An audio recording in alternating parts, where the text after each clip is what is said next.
dalam tartib mencari ilmu, pertama-tama mengenal Allah. Bagaimana sifat-sifat Allah yang wajib adanya di Allah, yang mustahil adanya di Allah, yang jaiz adanya di Allah. Lalu dalil-dalilnya, baik secara logika maupun dalil-dalilnya menurut Al-Quran. Kan? Dalil-dalil Quran. Nah, yang disebut dengan dalil naqli. Lalu setelah mengenal Allah, kan? Lalu mengenal siapa? Mengenal makhluk, satu-satunya makhluk yang harus lebih dulu dikenal. Satu-satunya makhluk yang harus lebih dulu dikenal. Ingat, makhluk yang paling pertama diciptakan oleh Allah sebagai cahaya sebelum alam semesta diciptakan. Lalu Allah menciptakan alam semesta dengan bibit dari cahaya Kangjeng Nabi Muhammad sallallahu alaihi wa alihi wasallam. Makhluk yang lebih dulu diangkat menjadi nabi sebelum Nabi Adam alaihi salatu wassalam dikasih ruh. Nabi kita sudah diangkat menjadi nabi di surga. Allahumma salli wa sallim wa barik alaih wa ala alihi wa sahbihi. Mengenal beliau dulu. Tidak usah pakai bahasa Arab. Dengan bahasa kita masing-masing saja. Siapa Nabi Muhammad itu? Bagaimana sifat kerasulannya? Lalu bagaimana juga sifat-sifat kesempurnaannya, sifat-sifat keterpujiannya, sifat-sifat keunggulannya dalam segala kebaikan. Kan? Ini harus dikenal. Harus dikenal juga siapa ayahnya, siapa ibunya, siapa leluhurnya, sampai Sayyidina Adnan. Harus dikenal siapa namanya, kapan dilahirkannya, di mana dilahirkannya, kapan hijrahnya ke Madinah, kan? Harus mengenal sejarah hidupnya. Harus mengenal juga keistimewaan kelahirannya. Yang mana kelahiran makhluk tidak ada yang sangat diistimewakan, sangat diagungkan, bahkan dipublikasikan oleh Allah ke semua alam. Dan tanda-tanda keagungannya oleh Allah dibuktikan, dizahirkan di semua alam. Ketika lahirnya, terkecuali kelahiran Nabi kita Sayyiduna wa Maulana Muhammad. Allahumma salli wa sallim wa barik alaih wa ala alihi wa sahbihi. Harusnya Rasul dulu dikenal. Dikenal keluarganya, dikenal putra-putrinya, dikenal cucu-cucunya. Ini tartiban, tartiban mengenal, belajar ilmu. Ini bagian daripada ilmu aqaid. Karena ilmu aqaid, akidah yang harus paling pertama ditanamkan adalah akidah kepada Allah, yang berkaitan dengan Allah.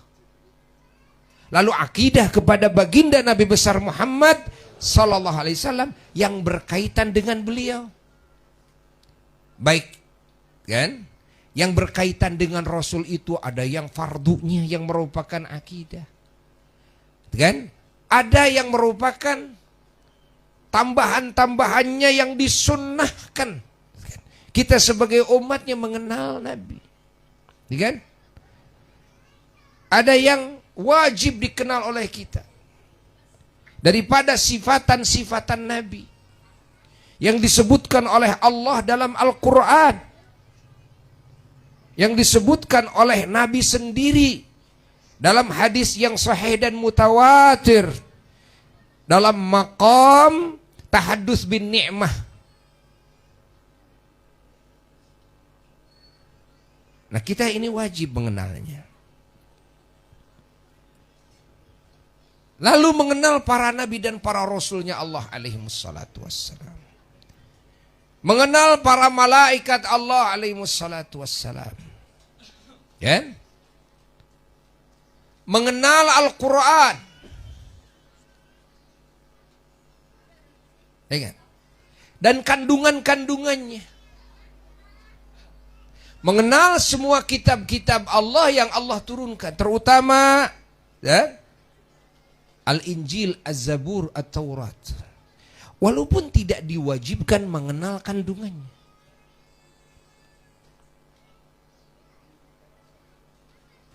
Karena kita harus meyakini itu. Tidak mungkin bisa meyakini tanpa mengenali. Ya kan? Tidak mungkin kita bisa mencintai tanpa mengenali. Tidak mungkin kita bisa mengagungkan tanpa mengenali. Tidak mungkin kita bisa memuji tanpa mengenali. Awal daripada keimanan, awal daripada kecintaan dan ta'zim dan pujian adalah pengenalan.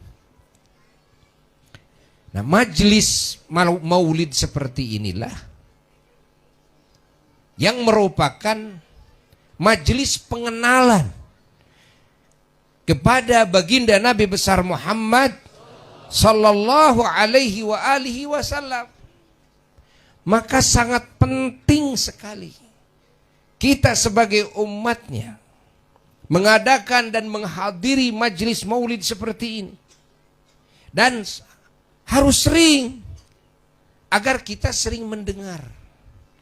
Dan kepada para pembicaranya juga, ketika berbicara dalam majlis maulid, seyogianya yang harus dikedepankan adalah pembicaraan seputar Kangjeng Nabi Muhammad sallallahu alaihi wasallam. Bukan salah kalau kita membahas tentang hukum, membahas tentang itu, membahas tentang ini, ya.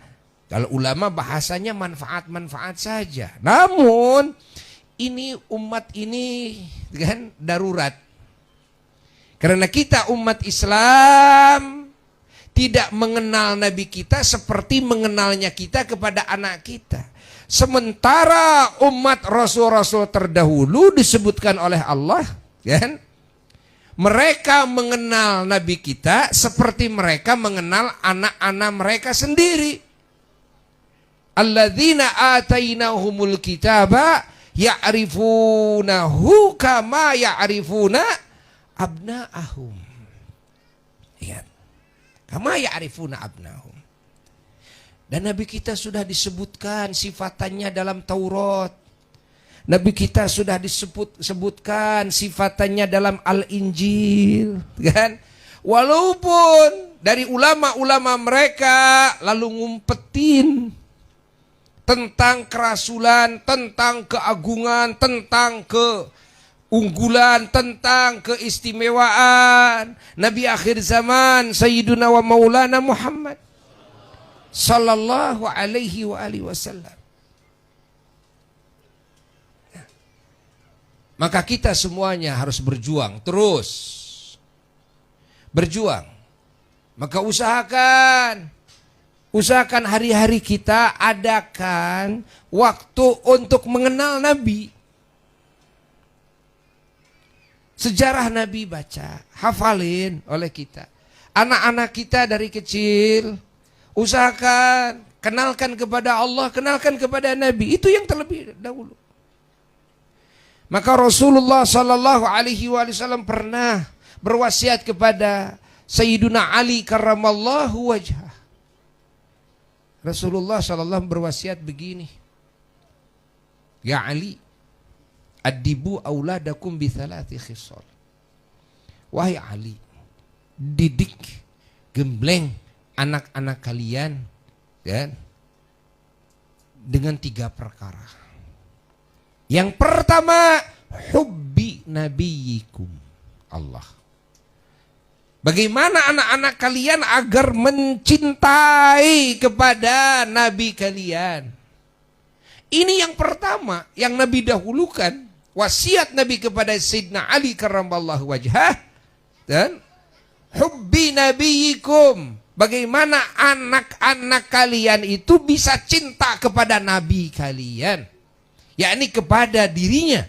Kepada Kangjeng Nabi Muhammad sallallahu alaihi wa alihi wasallam. Dan tidak mungkin seseorang bisa mencintai nabi tanpa mengenal terlebih dahulu kepada keunggulan nabi, kepada keistimewaan nabi, kepada kesempurnaan nabi, kepada keterpujian nabi, kepada seluruh sifat-sifat nabi, baik sifat-sifat ilmu, sifat-sifat amalan, sifat-sifat ucapan, maupun sifat-sifat dzatiyah nabi.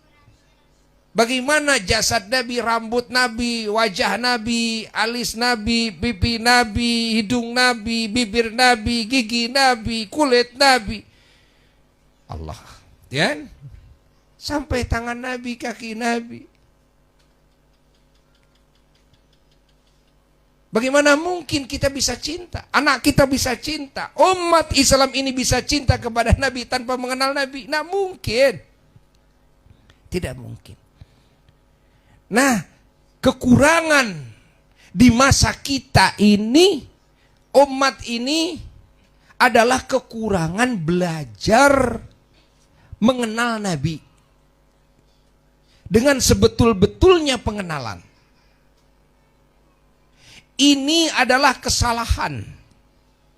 Ingat, dalam sistem belajar dan sistem mengajar, ini salah. Salahnya kecil apa besar? Besar sekali salahnya. Besar sekali salahnya. Ayo, di sekolah-sekolah tidak dibahas banyak tentang nabi. Mendinglah di sekolah, pantas di sekolah, ya. Tapi kalau di pesantren tidak dibahas tentang nabi lebih banyak, itu kan ironis kan? Ironis. Masa alfiah dihafal lebih dulu kepada nabi sendiri nggak tahu? Kan? Bahasa Arabnya fasih kepada nabi sendiri nggak tahu. Atau menghafal Quran dulu, loh, kepada nabinya nggak tahu. Menghafal hadis dulu. Qala nabiyyu rawahu. Kok kamu itu menghafal ilmu nabi, menghafal sabda nabi, tahu nggak kepada nabinya sifatan nabimu? Nggak tahu. Maka kenapa sekarang banyak yang qillatul adab, sedikit sekali tata keramanya kepada Quran dan Sunnah, sedikit sekali tata keramanya, kan? Nggak ada tata kerama. Akhirnya nggak ada tata kerama kepada Allah, nggak takut sama Allah, nggak ada tata kerama kepada baginda Nabi sebesar Muhammad sallallahu alaihi wasallam, tidak malu oleh Nabi, tidak ada kerinduan yang mendalam kepada Nabi, tidak ada kecintaan yang mendalam kepada Nabi. Akhirnya apa yang terjadi? Lahirlah pemikiran-pemikiran yang seolah benar padahal jauh panggang daripada api. Apa? Membid'ah-bid'ahkan maulid. Membid'ah-bid'ahkan maulid. Loh, maulid menceritakan Nabi sendiri, memuji Nabi sendiri, mengenal Nabi sendiri, mensyukuri kelahiran Nabi sendiri, merayakan kelahiran Nabi sendiri, mengagungkan kelahiran Nabi sendiri. Kamu ini siapanya Nabi Muhammad sih? Loh, kok kenapa kamu membidahkannya sementara kamu tiap hari, tiap malam pikiranmu dipakai mengingat siapa, lisanmu dipakai ngomongin siapa, telingamu dipakai mendengar tentang siapa, matamu dipakai melihat cerita-cerita tentang siapa? Kamu tidak pernah merasa kamu ada dalam salah dalam hidupmu. Ketika mau membicarakan Nabi, bidah. Dolalah ini, sasar nih, di neraka nih. Tapi kalau cerita tentang dunia, cerita tentang si A dan si B, kamu mendengarnya, kamu menyimaknya, TV-mu, Masya Allah, selalu kan menayangkan acara-acara tentang siapa. Kamu menyimaknya, hidupmu yang sangat sedikit sekali, yang sangat singkat sekali, habis dipakai mendengar, dipakai melihat, dipakai menyimak, dipakai membaca si A dan si B, bukan Allah, bukan Rasulmu. Allah. Cerita-cerita bohong, karangan orang, kamu senang melihatnya, kamu senang dengernya. Kamu tidak pernah merasa kamu sudah berada dalam bid'ah yang paling fatal.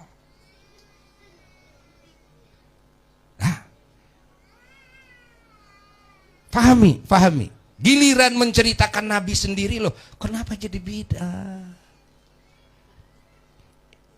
Ini pemikiran siapa ini? Ini siapa ini? Siapa ini? Pahami. Nah ini terjadi. Kenapa itu bisa terjadi? Karena dari awalnya ngajinya, gitu kan? Tidak mengenal Nabi dulu. Kalau ulama-ulama ahli sunnah wal jamaah dari dulu, kalau ngajarkan murid-murid, mengenalkan Allah dulu kepada mereka, mengenalkan Nabi dulu kepada mereka. Sehingga tumbuhlah cinta kepada Allah, rindu kepada Allah, ta'zim kepada Allah, juga kepada Kangjeng Nabi Muhammad Sallallahu alaihi wa alihi wasallam. Akhirnya senangnya apa? Muji-muji Allah, muji-muji Rasul. Senangnya apa? Cerita tentang Allah, tentang Rasul. Senangnya apa? Mendengarkan tentang Allah, tentang Rasul. Begitu acara maulid, oh senang. Kenapa? Karena yang diceritakan Rasul. Begitu dengar puji-pujian tentang Nabi, ya senang. Kenapa? Karena yang dipuji Rasul. Mau pakai hadroh, sejakan, tidak pakai hadroh, enggak. Itu kan cuma rumbe-rumbenya, kan? Pakai hadroh itu cuma rumbe-rumbenya, memuji-muji Nabi. Suara yang indah diiringi dengan tepuk, gendang, tepuk hadroh yang indah, itu kan bisa menambah terbangnya hayalan hati kita kepada yang kita cintai, Sayyiduna wa Maulana Muhammad Sallallahu alaihi wa alihi wasallam. Makanya sering Buya katakan, untuk mengadakan perayaan, peringatan, pengagungan Maulid Nabi Sallallahu Alaihi Wasallam tidak diperlukan hadis yang sahih, tapi diperlukan hati yang sahih, pikiran yang sahih, perasaan yang sahih, keyakinan yang sahih, cinta yang sahih, ta'zim yang sahih. Tidak perlu hadis yang sahih. Kenapa? Kalau kepada Nabi sudah yakinnya sahih, cintanya sahih, ta'zimnya sahih, itu secara otomatis akan dihabiskan hidupnya di dalam mengingat, di dalam memuji, Masya Allah, Kangjeng Nabi Muhammad, di dalam mengagungkan Kangjeng Nabi Muhammad. Baik dengan acara khusus seperti sekarang ini, maupun hari-harinya, di mana saja dan kapan saja yang diceritakan Rasulullah. Begitulah orang yang cintanya sahih. Begitulah orang yang takzimnya sahih. Maka acara seperti ini, kan? Ini sangat penting di akhir zaman ini karena ini darurat. Bahwa umat Islam ini belum mengenal Nabi sendiri seperti mengenal mereka kepada anaknya sendiri.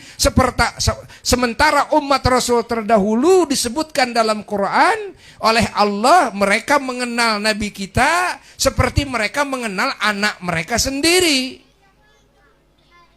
Harusnya kita ini malu oleh umat Rasul terdahulu. Padahal umat Rasul terdahulu tidak bertemu dengan Nabi. Umat Rasul terdahulu padahal nabinya juga belum lahir. Mereka sudah iman, mereka sudah cinta, mereka sudah mengagungkan karena mereka mengenal Allah. Cuma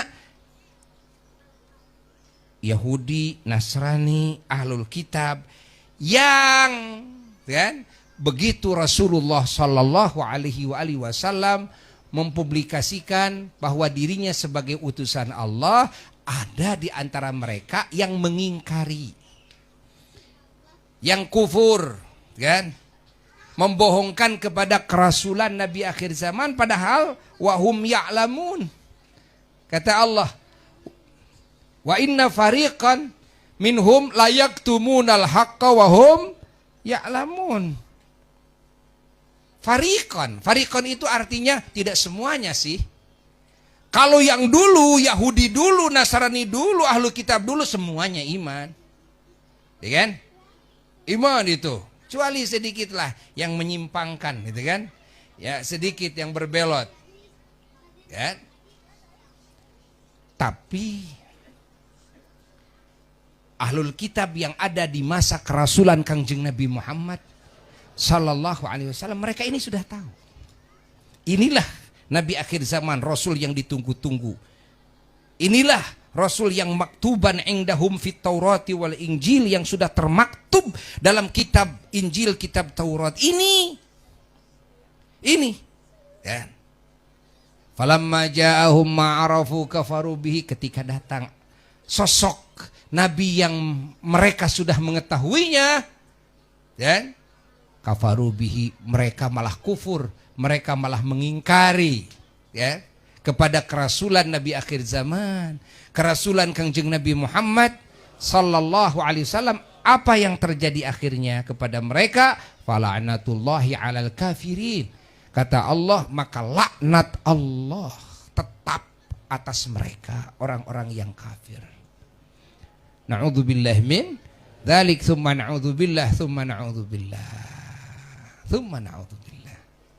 Maka al-faqir ilallah, kepada semua umat Islam agar sering membicarakan tentang Kangjeng Nabi Muhammad, supaya tumbuh yakin, tumbuh cinta, tumbuh ta'zim kepada Kangjeng Nabi Muhammad Sallallahu Alaihi Wasallam. Sebelum berbicara tentang hukum, sebelum berbicara tentang perintahan dan larangan, berbicaralah tentang keagungan, kesempurnaan Allah. Berbicaralah tentang keagungan, keistimewaan Kangjeng Nabi Muhammad Sallallahu Alaihi Wasallam. Sehingga ketika kita melakukan perintah Allah, perintah Rasul, akan berasa di hati. Saya ini menjalankan, gitu kan, perintah kekasih saya, kan? Sehingga dalam melakukan perintah Allah dan Rasul akan dengan semangat, Masya Allah, bahagia dalam berkorban.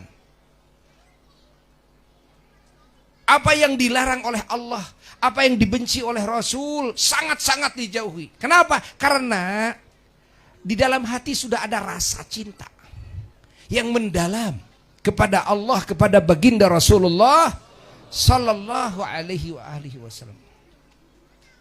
Fahami?